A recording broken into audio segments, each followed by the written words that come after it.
My mental health problems started when I was a child. My first attempt at suicide was when I was 13. I jumped off the roof of a building and I severely broke my leg.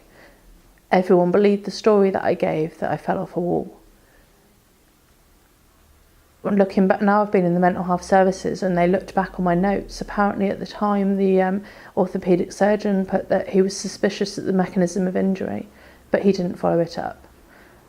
The school at the time, when they knew about my cutting, they threatened me with the mental health services, not as a support but as a threat.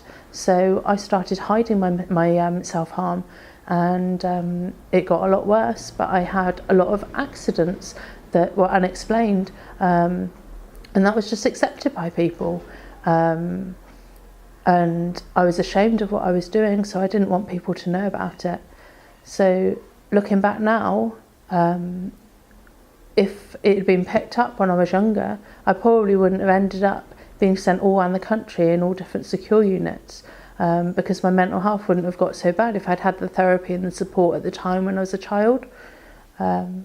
I just feel it's a very bad way that the mental health services aren't viewed as a support, but they were viewed as a threat because people don't understand. So clearly what's happened to Susan and people like her is not acceptable. And for that reason we need to redesign mental health services to do a better job. Now in order to do that redesign we need to involve people who are already part of the system. People already in that system include those who use the system. So patients who've been through the system often know what's worked well, but also what's not worked so well. And they can give us some really good ideas as to how we can do things differently and better. Secondly, you need to involve people who work within the system, because those people, many of whom have been there for years, they've seen what works well and also really understand what doesn't work so well. So again, can give us some really good ideas. And finally, we should include commissioners.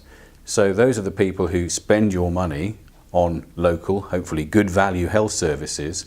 They too need to be involved in understanding what would work best. So with all that in mind, a wide range of organisations from across mental health services came together during a 2-day workshop to develop ways of radically improving the emotional and the mental health needs of adults and young people. And the findings of that workshop are now informing plans that we hope will change hundreds of people's lives for the better.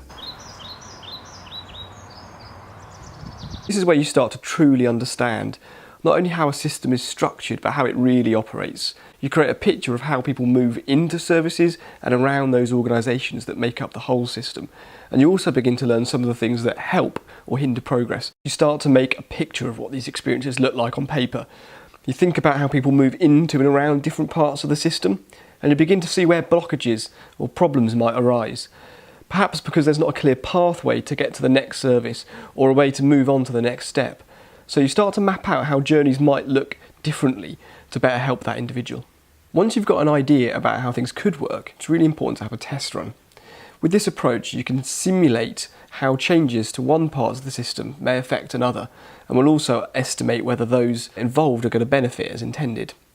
This can highlight both the intended consequences, but also some of the unintended consequences. So this can save a lot of time and money up front. And finally, it gives a more sustainable system that'll work well into the future because you've done it right in the first place. Throughout my adult life being in the mental health services, it's very apparent how disjointed it is. You go to one service, you go to another service, they don't talk to each other. There's no discussion about how you are as a person. Each individual needs to be in the centre of their own care. It needs to be focused on them, their needs, their recovery needs, and just focused on them individually. We are investing in long-term thinking rather than quick decision making.